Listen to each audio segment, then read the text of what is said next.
Huancavelica, el poder de la comunicación. Ya tenemos nuestra primera invitada aquí en la mesa de trabajo de Huancavelica 830M. Me refiero a la ingeniera Sofía Espín. Ella está de candidata también por Alianza País para asambleísta por la provincia del Guayas. Y con ella vamos a conversar sobre el plan o las propuestas que le está haciendo a los ciudadanos guayaquileños, guayacenses y ecuatorianos en el evento que logre llegar a esta instancia de ser asambleísta una vez más, porque va a la reelección. ¿Cómo está, ingeniera? Buenos días, bienvenida. Buenos días a todos los que nos escuchan. Estimado Clever, un gusto estar con usted. Bueno, no soy asambleísta de la reelección. No, fui asambleísta constituyente por Guayas. Sí, claro, esa es. Asambleísta constituyente. Y bueno, vamos con esa carta, ¿no? Usted, yo recuerdo que estuve en Montecristi. Así es, en Montecristi. Estuvimos en Montecristi y cumplimos, digamos, somos de los asambleístas, porque Alianza País tuvo un gran bloque, un bloque de 80 asambleístas, claro, que nos permitió plasmar lo que la ciudadanía nos solicitaba, lo que el pueblo nos solicitaba, que era educación gratuita en todos los niveles, no solo en los niveles medio, sino también en la educación superior. Nos permitió plasmar la eliminación de la tercerización, salud y educación como derechos, que en este momento se corren el riesgo de perder, ¿no? Yo creo que la gran mayoría... ¿Por qué se pierden ¿Por qué se corre ese riesgo? Siempre hay un riesgo, porque hay otros candidatos que dicen una cosa, pero que finalmente por sus obras sabemos que harían otra. Entonces eso es un riesgo, que estén en un riesgo de perderse.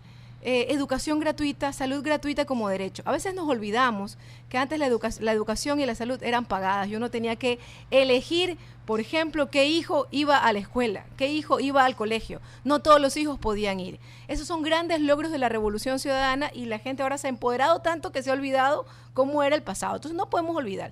Entonces en la Constitución logramos poner cosas muy interesantes como los derechos ciudadanos, la eliminación de la tercerización, el derecho humano al agua, un sinnúmero de derechos colectivos que han fortalecido a nuestros indígenas, a nuestros montubios, a nuestros grupos afros. Entonces ahora, bueno, yo tuve el gusto de acompañar al señor vicepresidente durante todo este tiempo. He visto cómo él ha liderado los sectores estratégicos, las obras, las megaconstrucciones, como las llama el gobierno, porque realmente son obras inmensas, por ejemplo, como Coca-Cola, Sinclair, 8 hidroeléctricas construyéndose, y hubo una solicitud de la militancia de Alianza País de que retome el tema legislativo, y por eso estamos de candidatos ahora a la Asamblea Nacional, en donde por supuesto queremos seguir colaborando con lo que ha hecho el señor vicepresidente en el fortalecimiento del tema productivo.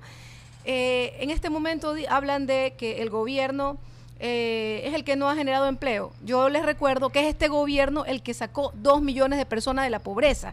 Esas cifras se les olvida a algunos candidatos de oposición, pero hay que refrescarlas. Es este gobierno el que impulsa a la clase media. Es este gobierno durante estos 10 años que genera una cantidad inmensa de trabajo, y que, por supuesto, después de un terremoto, después de un bajón tan grande al precio petrolero, algo tenía que pasar.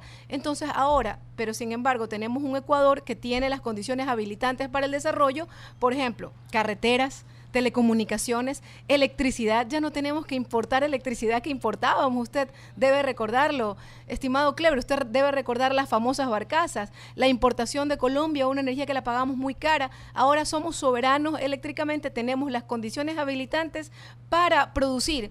Acabamos de firmar, acaba de entrar en vigencia el 1 de enero el acuerdo comercial con la Unión Europea, y eso nos ayuda a pensar que podemos fortalecer el cambio de la matriz productiva que venía trabajando el vicepresidente Jorge Glass para generar empleo, más, producir mejor, producir cosas nuevas. No, esa es la tarea, es lo que quieren los ecuatorianos. Pero sí es importante mencionar, no somos nosotros los que hemos creado el desempleo, no somos nosotros. Este gobierno es el gobierno que ha generado, que ha sacado de la pobreza 2 millones de personas. 6:49, la ingeniera Sofía Espín, candidata para Alianza País, acá en el distrito 1. Febres Cordero y Jimena. Usted como ingeniera eléctrica, ¿se imaginó, escúcheme bien, se imaginó que en el Ecuador se construyan 8 hidroeléctricas alguna vez? Jamás. Recordar que incluso para los estudiantes, era prohibido entrar a la central hidroeléctrica Paute. Y era una cosa así como la veíamos, una cosa inmensa, sagrada, ¿no, verdad? Durante mucho tiempo esa no fue la prioridad. Yo después de la universidad trabajé en el sector eléctrico, en la empresa eléctrica de Guayaquil, en ese tiempo CATEC, que estaba intervenida. Y ahí trabajábamos porque nuestras generadoras trabajaba con pérdidas negras, trabajaba con terribles pérdidas que han sido totalmente superadas. No estamos en otro momento, el tiempo de los racionamientos ha pasado y trabajamos porque las térmicas, cuidado, se apagan porque entra el colapso, Guayaquil colapsa, nos quedamos con apagones. ¿Qué proyección le da usted a esas 8 hidroeléctricas? Significa soberanía eléctrica. Eso significa que no tenemos que depender de ingresar energía de otro lado. Acuérdense que comprábamos energía de Colombia y Perú. Significa que no tenemos la tranquilidad de tener una seguridad energética para el desarrollo, básicamente. Entonces, esas 8 hidroeléctricas significan también que ahora podemos exportar. De hecho, lo hemos estado haciendo, ya han significado ingresos para el Ecuador. A lo que leía hace poco, a lo que va de la fecha, tenemos más o menos $200 millones que han ingresado por la exportación de energía eléctrica solo para Colombia. Entonces, esto significa desarrollo, significa que pasamos de exportar a exportar, estamos en otro momento. Y ese momento tiene que ser aprovechado por los ecuatorianos. Un salto de calidad, ¿no? Un nuevo país. Yo creo que ni la oposición deja de reconocer los logros de la Revolución Ciudadana, pero siempre, por supuesto, pues dicen, sí, que el precio del petróleo ha sido alto, ¿no? No es tan cierto eso. Sí hemos tenido precios de petróleo altos, pero ellos también los tuvieron, solo que los malgastaron en pagar deuda, ¿no? Esa es la diferencia, que este gobierno se manejó soberanamente. ¿Cómo explicar los sectores productivos, especialmente la industria, dice, a ver, el costo promedio de producción de un kilovatio hora es 4 centavos? ¿Y por qué a nosotros nos lo venden en 9, 10 y hasta 11 centavos? ¿Cómo explicar esto? Ya, el tema en realidad es sencillo. Es verdad que usted genera, ¿no? Así es. Uno genera, el costo de generación puede ser 4 centavos. Sin embargo, hay varias etapas para que la energía nos llegue a la casa, y eso es algo que hay que comprender, y eso es algo que el sistema eléctrico se maneja como una empresa, ¿verdad? Entonces, está la parte de transmisión, que son las grandes líneas que a veces vemos cuando recorremos el Ecuador, y está la parte de distribución. Entonces, generación, transmisión y distribución. Hay costos de transmisión y de distribución que tenemos que pagar, que son las últimas redes que nos llegan a la casa. Son costos que hay que pagar, y eso incrementa el costo. Sin embargo, mire, la energía eléctrica, hay que recordar que es este gobierno el que pone la tarifa de la dignidad, ¿no? A las personas que consumen menos de 120 kilovatios pagan un costo muy, muy bajo. Entonces, nos hablan ahora algunos candidatos, pues que las personas de escasos recursos no van a pagar la electricidad, pero ahora sí tenemos buenos salarios, recordar que cuando este gobierno empezó, el salario básico era de $100 y este gobierno lo ha puesto a $340. Entonces la gente tiene para pagar su tarifa de la dignidad. Tenemos para pagar esos costos.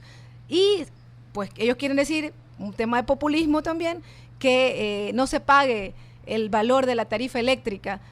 Algún candidato presidencial, que no quiero decir el nombre, pues le respondió a esta candidata diciéndole, bueno, empiece por no cobrar los servicios que usted utiliza en el municipio, como el servicio del agua, ¿verdad? Empecemos por ahí. Es fácil decir, no cobres la electricidad. Primero empiecen ellos no cobrando el agua, por un lado. Por otro lado, claro, es fácil decir, no paguen la electricidad, pero con las hidroeléctricas que ha hecho la Revolución Ciudadana, ¿no? Entonces, esa es los dobles discursos, ¿no? ¿Por qué ellos no se preocuparon de hacer hidroeléctricas cuando fueron gobierno? Porque sí fueron gobierno.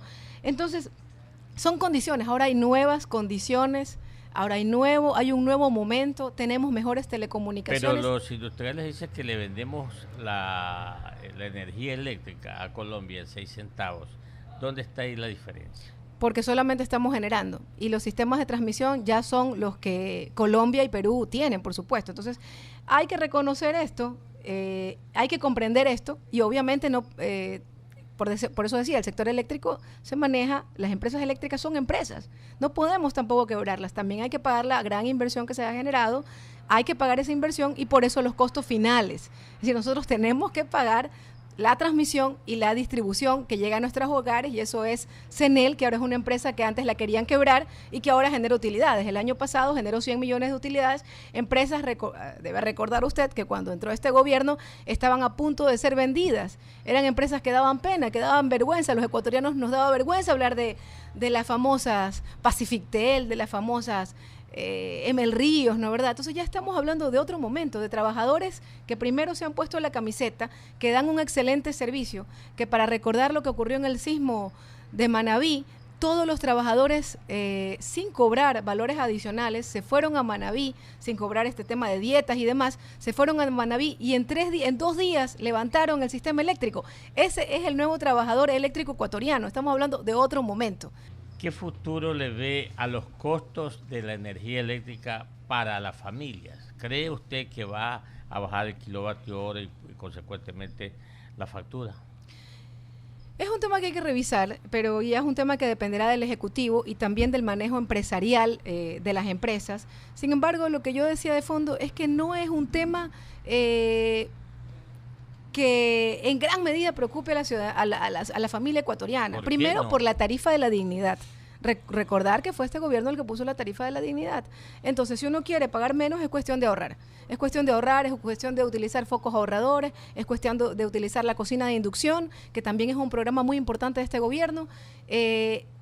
Y ahora los salarios han mejorado. Yo le recordaba, el salario básico empezó siendo 100 cuando fue este gobierno y ahora está en 340, ha sido duplicado. Son ilimitadas, ingeniera. Sí, por eso decía, es un tema que hay que discutirlo como propuesta de gobierno de Lenín Moreno y Jorge Glass.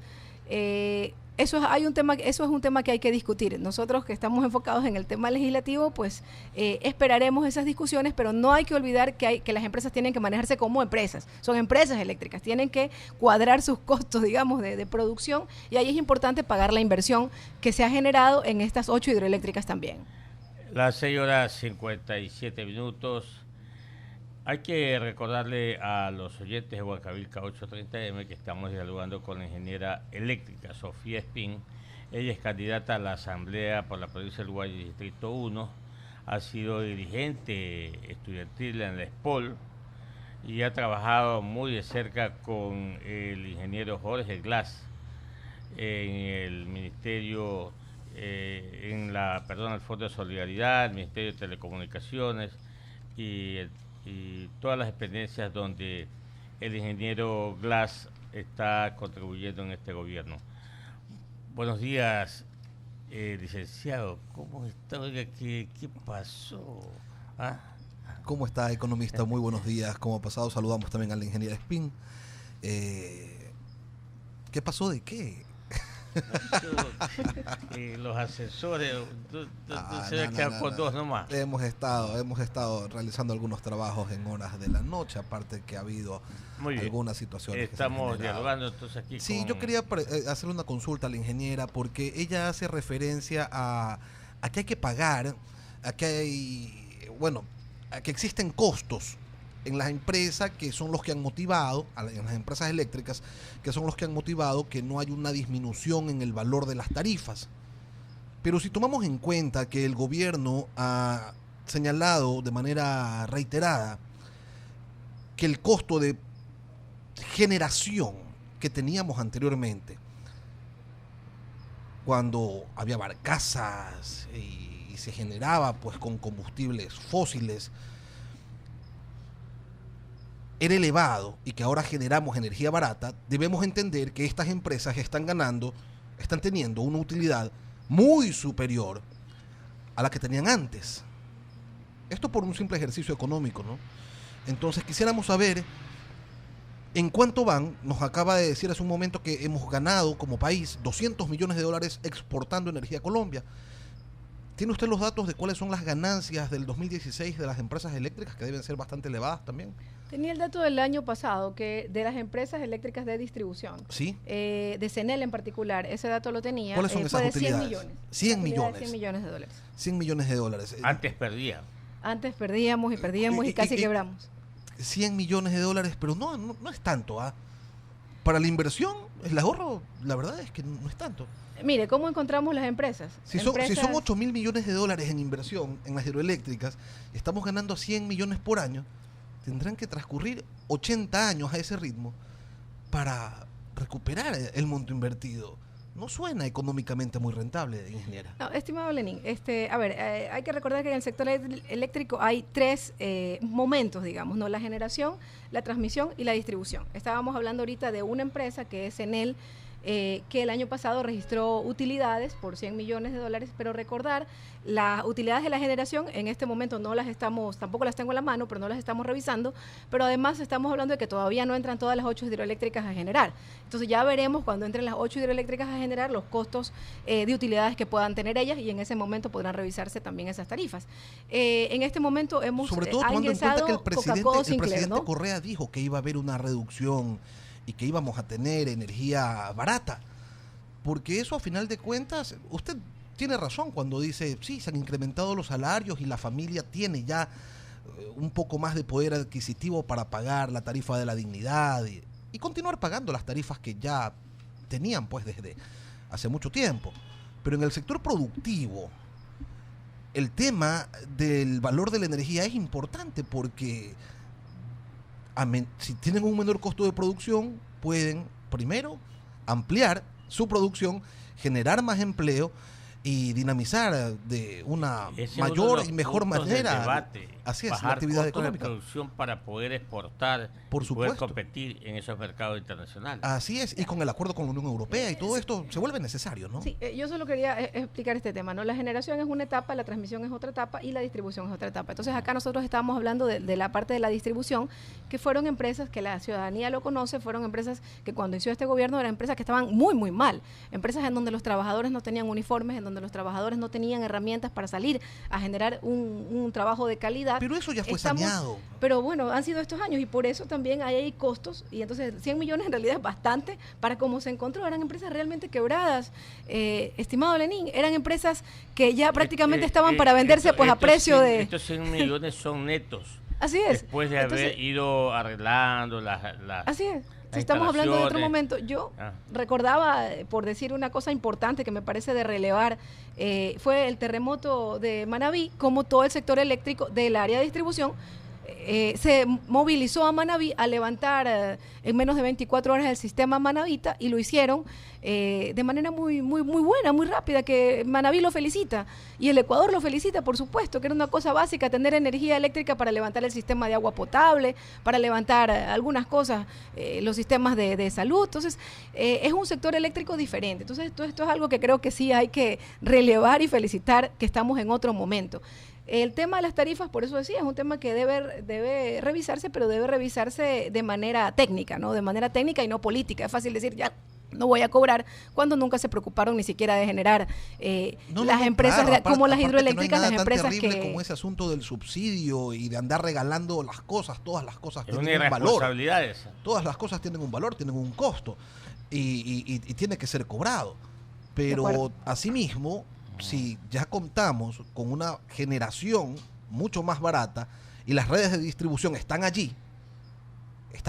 Esperemos a tener las 8 hidroeléctricas listas. Imagínate, vamos. O sea, hay que esperar más, porque se dijo que las 8 hidroeléctricas iban a estar listas a mediados del año pasado. Mire, y esa es una oferta incumplida. El presidente Correa decía el día de ayer, que celebrábamos la década ganada, 10 años de este gobierno, decía, nos critican por no haber hecho todo, ¿no? Entonces no es posible, no se puede hacer todo. Entonces ya ahora nos critican porque no hicimos esto, lo de acá, lo de más allá, ¿no? Entonces se ha hecho mucho, son 8 hidroeléctricas, 2 ya entregadas, la más grande Coca-Cola Sinclair, y aparte de las hidroeléctricas tenemos los multipropósitos. Estamos hablando de Bueno, otro el momento. presidente En el siempre sector dice eléctrico, que hay ¿no? que hacer las cosas extraordinariamente bien y extraordinariamente rápido, y que es de mediocres el conformarse con lo que se ha hecho. Entonces, por allí encontramos una contradicción en el discurso. Hay que exigir, y sobre todo cuando la gente es capaz y demuestra en determinados sectores que sí se pueden hacer las cosas bien, entonces vamos a exigirles El pues que las problema hagan bien es y que las hagan rápido. El problema es que también depende de otros, ¿no? Pero es que entonces hay Ah. que yo creo que la Revolución Ciudadana puso la vara bastante alta. Entonces, de repente quienes pusieron la vara bastante alta para todos los demás sectores políticos, y de allí los éxitos electorales que han tenido en los últimos años. Ellos que pusieron, ustedes que pusieron la vara tan alta, ahora vienen a decir, pero no me pida que hagan todo. No, pues no. Es que no se puede, es imposible. Pero es que ustedes pusieron la vara así y No nos se puede. acostumbraron a ser eficientes, muy eficientes en ciertas cosas, y ahora me digan no me pida tanta eficiencia. No, tampoco así. No, yo creo que 75. hemos sido muy eficientes en 75. realidad. Sofía, yo acudía, era porque usted es ingeniera eléctrica y conoce bastante, yo no conozco, por eso consultaba. Con el tiempo todo se va ajustando, se ven las realidades, se ven las experiencias, y yo debo entender que ya cuando estas 8 hidroeléctricas estén trabajando, ¿no?, la demanda siempre va aumentando. Yo debo entender, insisto, que la tarifa va siendo ajustada para abajo. ¿No cree usted eso? Hay que revisarlo, ¿no? Yo creo que sería un error decir que no se puede revisar el tema. Uh-huh. Hay que revisarlo. El Ministerio de Electricidad en su momento lo revisará. Aquí estamos hablando que todavía hay un gobierno hasta mayo del próximo año. Es un tema que tiene que ser revisado. Hay que ver en la medida que van ingresando también las hidroeléctricas, que son obras que son orgullo de los ecuatorianos. Nosotros, como un programa de la vicepresidencia, hemos llevado más o menos a 20.000 estudiantes a visitar estas obras, y son estudiantes que terminan fascinados de las megaconstrucciones, ¿no?, del poder que tienen ahora los ecuatorianos de generar, por supuesto con técnicos extranjeros también, pero son obras hechas de la mano de los ecuatorianos, y eso los enorgullece muchísimo a los estudiantes que han visitado estas obras, ¿no? No hay que ser pesimistas, no hay que ser ¿Hay más pesimistas. proyectos en carpeta? Entiendo que sí, no tengo los nombres ahora, porque he estado un poco alejada del sector eléctrico, pero entiendo que sí hay más obras, sí hay más proyectos hidroeléctricos en carpeta, que es importante, ¿no? Que es importante porque eso significa depender de lo que nosotros tenemos, que son la fuerza de nuestros ríos, y no depender de combustible fósil y de la importación de combustible diésel, fuel oil o lo que se use, ¿no? Entonces, esto es importante, construir más hidroeléctricas, y sí hay proyectos, no los tengo a la mano en este momento. Las 7 minutos. Finalmente, usted que está muy cerca o ha estado a la vicepresidencia viene impulsando mucho el cambio en la matriz productiva. ¿Qué cree usted que se puede hacer desde la Asamblea Nacional para seguir impulsando este propósito? Leyes habilitantes para fomentar el empleo. Yo creo que son necesarias leyes que ayuden a fortalecer el sector productivo. En particular, algo que Europa consume mucho, que son la economía popular y solidaria. Ellos son personas que consumen mucho los productos con sello verde, y esos son los que generan la economía popular y solidaria. Entonces creemos que el gran empleo puede salir de ahí, puede salir de las pequeñas y microempresas, y queremos fortalecer ese segmento que ha sido manejado de mucha mejor manera como era antes, pero sin embargo hay que fortalecerlo. No todo se puede hacer, no todo lo podemos hacer aunque quisiéramos, y lo hemos hecho, y hemos hecho mucho, y lo hemos hecho bien. Hay que seguir trabajando en esto. Es una propuesta de Lenin. Él habla de un gran pacto por el empleo y la producción, pero ahora tenemos cómo hacerlo, y eso es importante. Antes no teníamos cómo hacerlo. Encontramos un país devastado, que sin carreteras, sin telecomunicaciones, sin electricidad, sin salud, sin educación. Usted tenía que preocuparse antes de pensar en producir, primero si tenían educación sus niños, o primero si tenían salud. Ahora tenemos educación y salud gratuita, ¿no? Tenemos un mejor sistema de seguridad social. Es otro país, es un país que les permite a los estudiantes innovar. Un programa de la vicepresidencia muy fuerte es un programa de innovación donde el vicepresidente se reúne y conoce personalmente muchos de los proyectos de innovación que generan los estudiantes universitarios. siempre están presentando cosas interesantes para el desarrollo del Ecuador, y estos proyectos van a seguir siendo fortalecidos para poder ayudar a la industria ecuatoriana y para innovar. Esto es muy importante, ¿no? Hay un programa muy fuerte de Banco de Ideas del CENESID que tiene, no recuerdo ya cuántos proyectos, pero que fortalece, y es ese joven que ahora no piensa solamente en que me den un empleo, sino piensa en generar empleo. Estamos en otro momento, estamos en un Ecuador que piensa en seguir avanzando, en un Ecuador que va por más producción, más desarrollo, también más solidaridad, por supuesto, nunca dejar la solidaridad de lado. Bueno, muchas gracias por estar con nosotros. Gracias a usted, estimado Clever, Lenín, buenos días. Que le vaya muy bien.